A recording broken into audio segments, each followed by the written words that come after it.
All right, in this video we are going to prove a nice little theorem about group actions, and the theorem is in the title. It's that the orbits of a group action partition the set being acted on.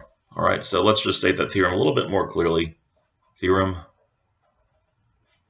So let's let G be a group acting on a set X. Acting on a set X. There we go. Then the orbits of elements of X partition X. And that would be a complete theorem statement in and of itself, but just for clarification, let's state the three parts of saying that something is a partition.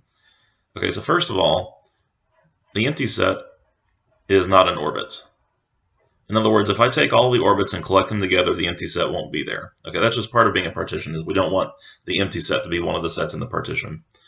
Okay, number two.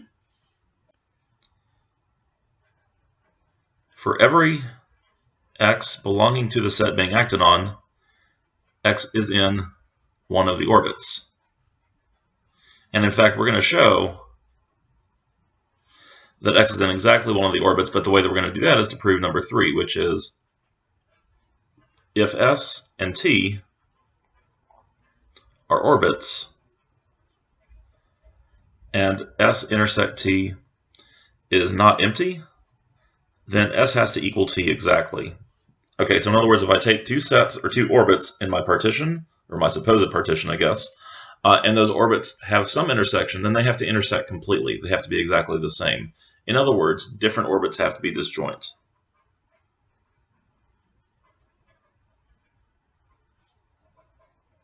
There we go.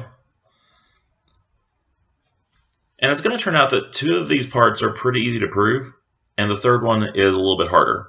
All right, so let's do the proof. This is another instance, by the way, where it actually might be a great exercise to just pause the video, try and figure out why 1 and 2 are easy to prove, and try and figure out how to prove number 3, and then resume the video when you're ready. So I'll just sit here and wait.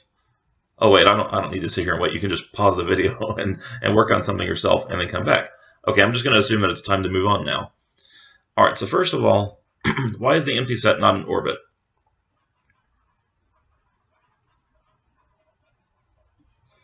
The empty set is not an orbit because each orbit, call it orb of X, where X belongs to our set, contains at least X. In other words, if I identify something that is an orbit, like the orbit of X, then I have to have at least that element in there. So there's no way I can write down something that's an orbit and it's empty. By the way, the reason the orbit of X has to contain X is that if I act on X with the identity, the group identity, then I get X. So that means that X has to be in the orbit of X. Okay, so that's number one. Number two, let's see, for every X, X is in one of the orbits. Well, actually, what I just wrote pretty much proves that. So suppose X belongs to my set. Okay, then we know X belongs to its own orbit, again, since the identity acts on X to produce X. Okay, so in other words, because I can act on X with the identity and get X, that puts this element, X, in the orbit of this thing. Okay, so we know that X belongs to some orbit, so I guess now we're down to number 3. I told you, we get through those first two pretty quickly. Okay, so now let's suppose that S and T are orbits.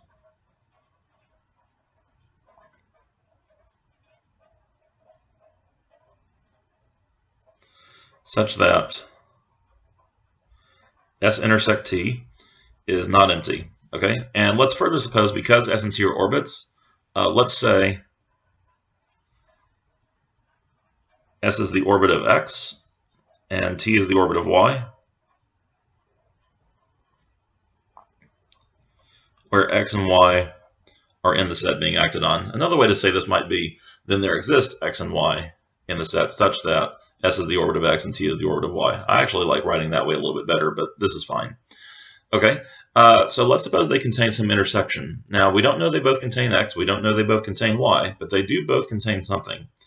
So since the intersection is not empty,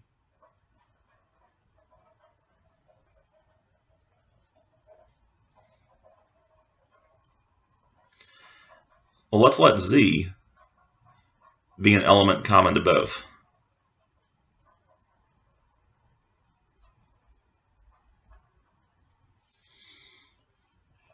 All right, what then will we do? So I'm trying to show that these two orbits are exactly the same.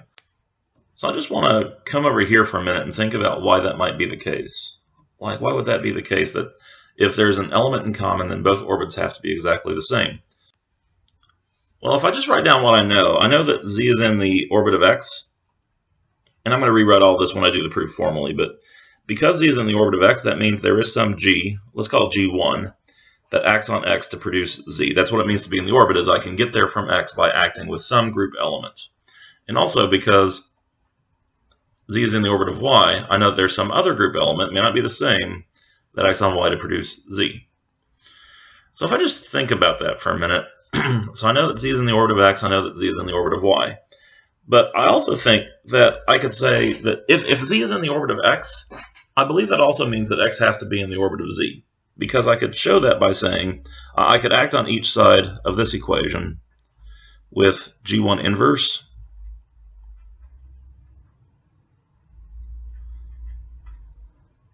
and that should produce the same element. But by the rules of group actions, the left side is the same as g1 inverse g1 acting on x. That should be a g1 inverse there. And that gives me 1 acting on x equals g1 inverse acting on z, which means g1 inverse acts on z to produce x. And I think you might remember this fact from something we did earlier, that if this group element acts on x to produce z, then its inverse will act on z to produce x, because the inverse has to affect the inverse permutation. And similarly, if I know that g2 acts on y to produce z, then I know that g2 inverse will act on z to produce y. Okay, so that might be useful to know. So I think the way I'm going to organize this argument, well, I'm going to try drawing a schematic that conveys sort of the idea of what I'm going to do. So I know I have some x, and I have some orbit of that, and I'm just drawing kind of a vague visual picture here. And I know that there's an element y, which also has an orbit, and we know that those orbits intersect. That's why I'm drawing these so that the circles overlap. And there's some element in common. We call that z. All right, now what I want to do is I want to show that these orbits have to be exactly the same, which would contradict the picture I've drawn, but that's okay. So I'm going to start by showing that if I have some element over here, and I'm running out of different letters to use, let's just call this x prime, well then it has to be connected to x by definition of being in the orbit. And by connected, I'm being very vague, but we'll make that precise in the proof. X is connected to z, and then z is connected to y. So I think I can use those connections to connect x prime to y. And similarly, if I have some y prime over here, then that's going to be connected to y, which can then connect back to, there, use my highlighter, back to z, which can then connect back to x, which would put y prime in the orbit of x. Now I have to say why connection means that things are in each other's orbits. I have to make that precise for this to work, but that's going to be the way that we organize this. Okay, so coming back over, I kind of want to leave that in view, so I'm just going to shrink a little bit. There we go. All right, so let's first write down what we know about z, because we were given that. So we know there exist group elements g1 and g2 belonging to g, such that g1 acts on x to produce z, and g2 acts on y to produce z. That's what it means to be in the orbit of both. Great. So now we're going to show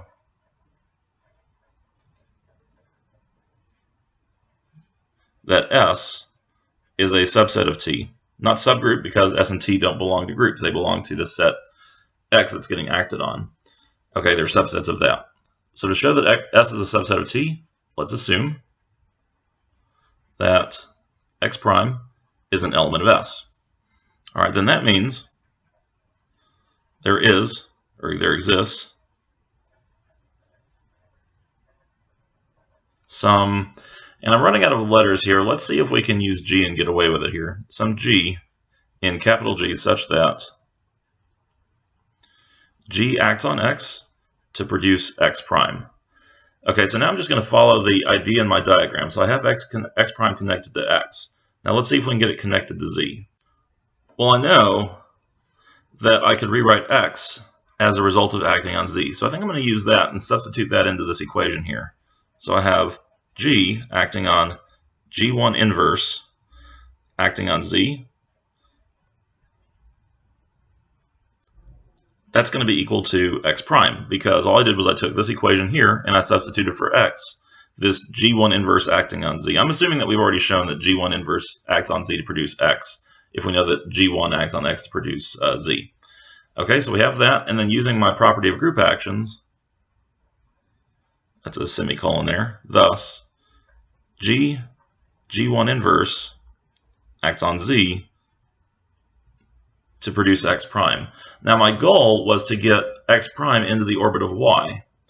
And I have z here now, but z is connected to y, and the way that we have z connected to y is that z is equal to g2 acting on y. So I think I could substitute g2 acting on y in for z here, and then I think I'm in business.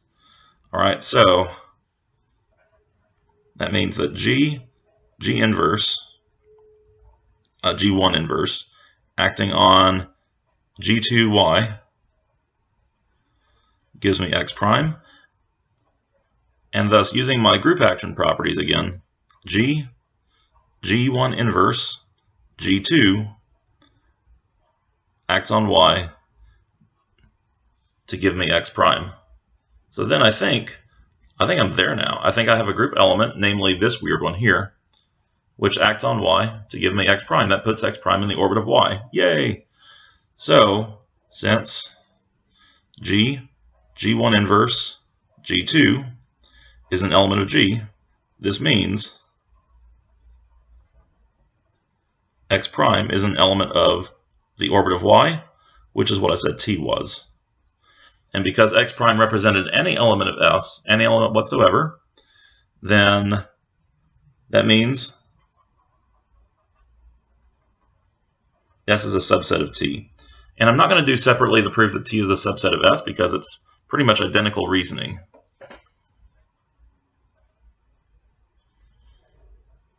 Really, S and T and X and Y played symmetric roles in this problem.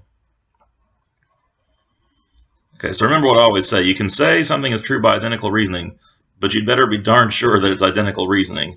And in this case, I'm absolutely sure that it is, because when you think about how Z was related to X and Y, those relations were the same. It's just this one used G1 and this one used G2. And then we also inverted both of those, so we had those equally good. And then the connections between Y prime and Y, Y and Z, Z and X still hold up. So I think that really is identical reasoning. All right, so anyway, what have we shown here? Let's just zoom out. Boom. All right. So to summarize,